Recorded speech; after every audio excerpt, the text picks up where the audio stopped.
يا مساء الفل. النهارده هنعمل مقارنه بين الجالاكسي بادز 2 برو والبادز 3 برو.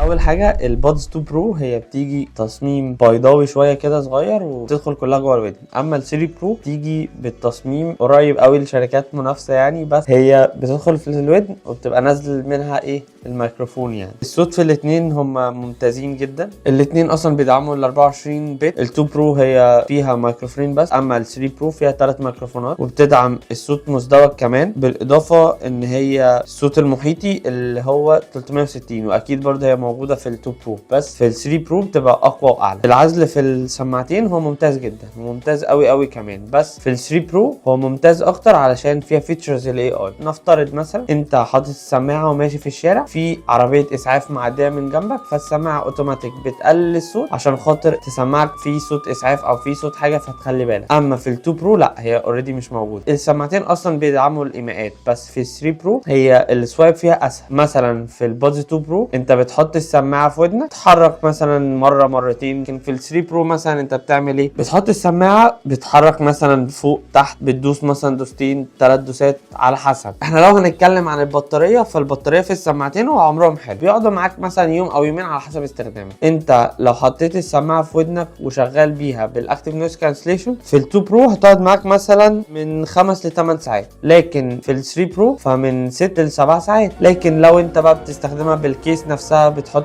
تشحن شويه وكده، فهتقعد معاك في ال 2 برو ل 29 ساعه، لكن في ال 3 برو هتزيد ساعه وهتبقى 30 ساعه. ودول اعلى سماعتين موجودين اوريدي في سامسونج الفتره دي. المنافسه بينهم هي قويه شويه اكيد، دي سماعه ودي سماعه بالنسبه للتصميم. الكيس ده شكل وده شكل، خصوصا ان ال 3 برو هي بيميزها الكفر بتاعها من فوق حته شفاف كده، بتعرفك اصلا السماعه موجوده ولا مش موجوده، ضاعت ولا لا. وخصوصا بقى الفايند ماي هو اتطور اكتر في ال 3 برو، بحيث ان السماعه لو حصل لها حاجه وضاعت منك انت تقدر تدور عليها. البار اللي موجود في السماعه هو اوريدي فيه ليد بينور لما تشغل الفايند ماي، فانت مثلا لو في مكان بالليل وهي وقعت منك تقدر تدور عليها. وبس كده، دي كانت كل حاجه عن السماعات والمقارنه اللي كانت بينهم. اتمنى تكون لذيذه كده وخفيفه عليكم. سلام.